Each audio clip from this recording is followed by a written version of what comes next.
अस्सलाम वालेकुम students, hopefully you are fine. Friends, आज की इस वीडियो में हम ना 12 टेंसेस के अबाउट डिस्कस करेंगे, प्रेजेंट, पास्ट एंड फ्यूचर, इन सब के अबाउट। मैंने इन सब की अलग अलग भी वीडियोस बनाई हुई है जिसमें मैंने बहुत डिटेल से बताया हुआ है, इन सब को नेगेटिव में, इंट्रोक्टिव में भी किया हुआ है, सारा कुछ उसमें बताया, उसमें फार्मूलाज वगैरह सारा डिटेल से बताया। इस वीडियो में बेसिकली मैं आपको इजी ट्रिक्स बताऊंगी। सबसे पहले तो ये 12 टेंसेस और ये प्रेजेंट, पास्ट और फ्यूचर, ये चीज क्या है? प्रेजेंट यूज होता है मौजूदा जमाने के लिए, मतलब अभी के लिए, अभी क्या हो रहा है। फॉर एग्जाम्पल, मैं स्कूल जा रही हूँ, मतलब अभी अगर मैं जा रही हूँ तो ये हमारा प्रेजेंट होगा। पास्ट में होगा मैं स्कूल जा रही थी, मतलब मैं स्कूल गई थी या जा रही थी, मतलब गुजर गया, ये थी कल की बात है, या फिर अभी थोड़ी देर पहले की बात है जो कि गुजर गया जमाना। नेक्स्ट है फ्यूचर। फ्यूचर कहते हैं, फ्यूचर में होता है आने वाले जमाने के बारे में बात हो रही होती है, जैसे कि मैं स्कूल जाऊंगी, मतलब आने वाले टाइम में मैं जाऊंगी। ओके, सो ये हो गया फ्यूचर। अब ये 12 टेंस होते हैं, ये 3 जो होते हैं ना, ये इन सब के साथ होते हैं। फॉर एग्जाम्पल ऐसे कि present indefinite, past indefinite, future indefinite. ठीक है, 3 ये हो गए। Present continuous, past continuous, future continuous. 3 3 6 हो गए। Present perfect, past perfect, future perfect, कितने हो गए? 6 and 3 9। फिर है present perfect continuous, past perfect continuous and future perfect continuous. Total हो गए 12। ओके, अब इसकी रिकॉग्नाइजेशंस क्या है? अगर किसी भी टेंस में आता है ना, ता है, ती है, ते है, ती हूं, ता हूं वगैरह, सो वो होते हैं प्रेजेंट इंडेफिनिट के टेंस। ठीक है, और इसमें लगता है डू और डज। ठीक है, डू और डज लगता है। इसका बेसिकली फॉर्मूला होता है, फर्स्ट में लगता है सब्जेक्ट, सेंटर में होता है वर्ब, मतलब हर टेंस जो होता है ना वो होता है ऐसे subject plus verb plus object. बस ये चीजें इसमें एडिशन करते हैं वर्ब के साथ हम। ओके, तो अब ये ता है, ती है वाले में डू और डज लगेगा हमारा, और ये डू और डज के साथ फर्स्ट फॉर्म यूज होगी, फर्स्ट फॉर्म ऑफ वर्ब। ये सब्जेक्ट वर्ब ऑब्जेक्ट क्या है? सब्जेक्ट कहते हैं किसी पर्सन वगैरह को, इस किसी चीज को भी, इस पर जो काम कर रहा है। अब ये आता है कि सब्जेक्ट वर्ब ऑब्जेक्ट है क्या? सब्जेक्ट वो है काम करने वाला। फॉर एग्जाम्पल, मैं स्कूल जा रही हूँ ना, तो मैं जा रही हूँ मतलब मैं काम कर रही हूँ, तो ये सब्जेक्ट, मैं सब्जेक्ट हूंगी। वर्ब क्या है? मैं स्कूल जा रही हूँ, मतलब मेरा जाना काम है, मतलब मेरा जाना वर्ब है, गो वर्ब है मेरा। ऑब्जेक्ट क्या है? स्कूल, स्कूल जा रही हूँ, स्कूल पर काम हो रहा है, मतलब ये ऑब्जेक्ट होगा मेरा। अब ये आता है ता है, ती है, ते है। अगर प्रेजेंट में आता है वाला, तो इसमें लगेगा do does, present do does लगेगा।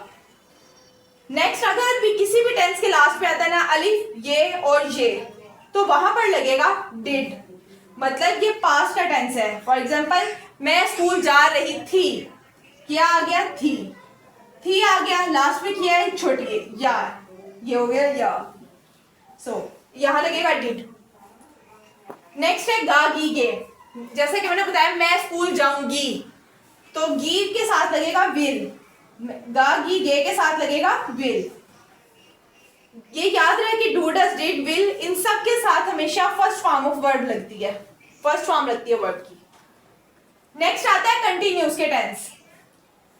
रहा है, रही है, रहा था, रही थी, रही होगी, रहा होगा, मतलब ये रहा है, रही है हमारे यहाँ प्रेजेंट के। इसके अंदर ये रहा है, रही है वाले हैं प्रेजेंट के, ये रहा है, रही है वाले हैं प्रेजेंट के, मतलब वो काम कर रहा है, वो स्कूल जा रही है, अभी का जमाना है। सो इससे रहा है, रही है, कंटिन्यूज में हमेशा रहा है वाले आते हैं, तो इसका फार्मूला होगा इज एम आर। ठीक है, is am are. Is am are किसके साथ यूज होता है? इज यूज होता है he, she, it, single name के साथ। एम यूज होता है जस्ट आई के साथ। आर यूज होता है वी, यू वगैरह के साथ। ओके, और इसमें भी मैंने बताया नहीं डू डज किसके साथ यूज होता है। डू यूज होता है I, we, they, you, double name के साथ डू यूज होता है, सिंगल नेम के साथ he, she, it, single name के साथ डज यूज होता है। नेक्स्ट आता है रहा था, रही थी, वगैरह, मतलब पास्ट का कोई भी टेंस होगा, रहा था, रही थी, रहे थे वगैरह, तो उसके साथ आएगा वाज वर्ड। वाज वर्ड कैसे यूज होता है? सिंगल नेम के साथ और आई के साथ। He she it and single name और आई के साथ वाज यूज होगा। वर्ड यूज होगा वी, दे, यू वगैरह के साथ। नेक्स्ट है विल बी। रही होगी, रहा होगा, मतलब मैं स्कूल जा रही होंगी, I will be going to school. Will be. अब इसमें फर्स्ट जितने भी कंटिन्यूस के होते हैं ना टेंस, उसमें फर्स्ट फॉर्म के साथ, वर्ब की फर्स्ट फॉर्म के साथ आईएनजी जरूर लगता है। इंडेफिनेट में फर्स्ट फॉर्म लगती है, कंटिन्यूस में फर्स्ट फॉर्म के साथ आईएनजी लगता है, और ये सारी चीजें। नेक्स्ट आता है परफेक्ट। परफेक्ट में चुका है, लिया है, चुका है, चुकी है, चुके हैं, लिया है, लिया। नेक्स्ट है परफेक्ट। परफेक्ट में चुका है, लिया है, मतलब चुका है, चुकी है, लिया है आएगा। ये प्रेजेंट क्या है? इसमें आता है हैज और हैव। हैज और हैव आएगा चुका है, लिया है वगैरह में, परफेक्ट में है। और हैज और हैव किसके साथ यूज होगा? He she it.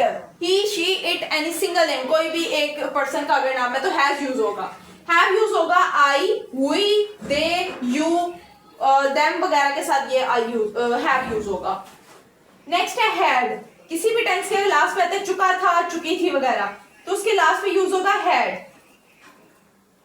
नेक्स्ट है चुकी होगी, लिया होगा, ली होगी, चुका होगा, चुकी होगी वगैरह, तो उसके साथ विल हैव लगता है। इसमें यह बात याद रखनी चाहिए कि इन सब के साथ वर्ब की थर्ड फॉर्म भी लगती है, ठीक है, वर्ब की थर्ड फॉर्म लास्ट में लगती है।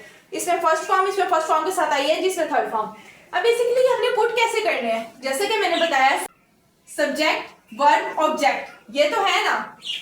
अब ये पुट कैसे करने हैं? ये जो मैंने ऊपर हेल्पिंग वर्ब लिखे हैं ना, ये आएंगे सब्जेक्ट के साथ, जैसे is, am, are, do, does, did, will, shall, had, have, has, ये सारे आएंगे सब्जेक्ट के साथ, ठीक है। उसके साथ जो मैंने नीचे लिखा है वर्ब की फर्स्ट फॉर्म, वर्ब के फर्स्ट फॉर्म के साथ आईएनजी, वर्ब की थर्ड फॉर्म, बीन वगैरह, ये सब आएंगे वर्ब के साथ, मतलब वर्ब में। वर्ब में अगर यहाँ पर फर्स्ट फॉर्म है तो ये फर्स्ट फॉर्म ही हमने लगानी है। फर्स्ट फॉर्म के साथ आईएनजी है तो ये वाली वर्ब में ही हमने आईएनजी पुट कर देना है। अगर थर्ड फॉर्म है तो यही वर्ब को हमने थर्ड फॉर्म लगा देना है। नेक्स्ट ऑब्जेक्ट तो पता ही है लिखना है। नेक्स्ट फिर है परफेक्ट कंटिन्यूस के टेंस में। अगर किसी टेंस के लास्ट में रहा है, रही है, रहे हैं वगैरह, लेकिन साथ में वक्त भी मेंशन है, जैसा कि मतलब कि मैं स्कूल जा रही हूँ 9 बजे से, मैं सुबह के 9 बजे से स्कूल जा रही हूँ, मैं कल रात से सो रही हूँ वगैरह, ये सारी चीजें आती हैं। अगर किसी रहा है वगैरह, रही है वगैरह के साथ वक्त भी मेंशन है तो लगाएंगे हम हैज और हैव। रहा था, रही थी, रहे थे वगैरह के साथ वक्त मेंशन है तो हम लगाएंगे हैड। ये होते हैं परफेक्ट कंटिन्यूस के टेंस जिसके अंदर टाइम भी मेंशन हो। नेक्स्ट है अगर होगा, रहा होगा, रही होगी, वक्त के साथ आएगा तो हम विल हैव लगाएंगे। लेकिन ये याद रहे इन सब के साथ ना बीन जरूर लगेगा, जैसे will have been, had been, has been, have been, ये जरूर लगेगा। और टाइम के लिए सिंस और फॉर का यूज करेंगे। अगर हमें एग्जैक्ट टाइम का पता है ना, जैसे कि बच्चा 2 घंटे से रो रहा है, अब हमें पता है कि 2 घंटे से रो रहा है, अभी रो रहा है, ठीक है, किसी ने मुझे आके कहा बच्चा 2 घंटे से रो रहा है, मुझे पता चल गया इस टाइम से पहले 2 घंटे से रो रहा है, तो हम फॉर का यूज करेंगे, मतलब हमें टाइम पता है। या फिर कोई एग्जैक्ट टाइम हो ना, जैसे 9:15, 10:20, तो हम फॉर यूज करेंगे। सिंस वो होता है कि हमें टाइम का ना पता हो। फॉर एग्जाम्पल वो 9 बजे से सो रहा है, अब हमें तो नहीं ना पता वो सुबह के 9 बजे से सो रहा है या रात के 9 बजे से सो रहा है, सो फिर हम इस कंडीशन में सिंस यूज करते हैं। सो होपफुली आप सबको इसके कॉन्सेप्ट क्लियर हो गए होंगे, मैंने बहुत ईजी वे में समझाया। इसके अलावा भी अगर कोई कॉन्सेप्ट बाकी है तो मैंने इन सब पे पास्ट, परफेक्ट, कंटिन्यूस और ये प्रेजेंट, पास्ट और फ्यूचर, इन सब के ऊपर अलग अलग वीडियोस बनाई हैं, 3 पार्ट्स में है, उसमें मैंने बहुत डीपली डिटेल से बताया है, डीपली। सो आप लोग वो भी देख सकते हैं। उसमें मैंने एग्जाम्पल्स वगैरह भी दी हुई है, एग्जाम्पल के साथ उसको मैंने एक टेंस को सिंपल में, इंटरप्टिव में, नेगेटिव में, इन सब में किया हुआ है। और अब ये 12 टेंस के सबके फार्मूलाज हैं। इंडेफिनेट टेंस का प्रेजेंट इंडेफिनेट क्या है? Subject plus do does plus verb plus object, 2 formulas हैं। और नेगेटिव और इंटरप्टिव करते हुए हमें ये वाले चाहिए, subject plus first form of verb plus S और ईएस प्लस ऑब्जेक्ट। पास्ट का है subject plus did plus verb plus object, और subject plus second form of verb plus object. इसके लास्ट में आता है अलिफ या और या। ये पास्ट क्या था, कोई काम कर रहा था, खा रहा था, पका रहा था वगैरह। और ये मतलब ये वाही टेंस है जिसमें सेकंड फॉर्म लगती है वर्ब की, इसके अलावा और किसी में भी नहीं लगती। नेक्स्ट है future indefinite, subject plus will plus first form of verb plus object, गा गी गे वगैरह। अच्छा, तो इसमें ना ये याद रहे कि इनडेफिनेट के जितने भी टेंस है ना, इसमें फर्स्ट फॉर्म लगती है वर्ब की और सेकंड फॉर्म लगती है। सेकंड फॉर्म सिर्फ पास्ट में लगती है, बाकी सब में फर्स्ट फॉर्म लगती है। नेक्स्ट है कंटिन्यूस के टेंस, इसके अंदर ना फर्स्ट फॉर्म ऑफ वर्ब और आईएनजी जरूर लगता है। फॉर एग्जांपल गो है तो गोइंग हो गया, स्लीप है तो स्लीपिंग हो गया। इसमें है प्रेजेंट, प्रेजेंट का subject plus is am are plus first form of verb ING plus object, इसके लास्ट पे रहता है रहा है, रही है, रहे हैं वगैरह। नेक्स्ट है पास्ट में subject plus was verb plus first form of verb plus ING plus object, रहा था, रही थी, रहे थे। मतलब पास्ट कहना तो रहा था, रही थी, और इसमें वाज वर्ब और फर्स्ट फॉर्म ऑफ वर्ब, मतलब सारे सेम है। क्या डिफरेंट है, इसमें इज एम आर है, इसमें वाज वर्ब है और इसमें विल भी है, बाकी सेम है सारे। फ्यूचर में subject plus will be plus first form of verb plus ING plus object, रहा होगा, रही होगी, रहे होंगे वगैरह। आगे परफेक्ट के फार्मूलाज, प्रेजेंट का है subject plus has have plus third form of verb plus object, last पे आना चाहिए चुका है, चुकी है वगैरह। हैज लगेगा single name he she it any single name के साथ, हैव लगेगा आई वी दे यू और डबल नेम के साथ। पास्ट में लिए, पास्ट के लिए चुका था, चुकी थी, लिया था, लिया ली थी वगैरह। Subject plus had plus third form of verb plus object. Perfect के जितने भी टेंस होते हैं ना, उसमें थर्ड फॉर्म जरूर आती है, ठीक है। सारे फार्मूला सेम है, बस जस्ट ये वाले वर्ड्स सबके अलग अलग है, पास्ट, प्रेजेंट और फ्यूचर के।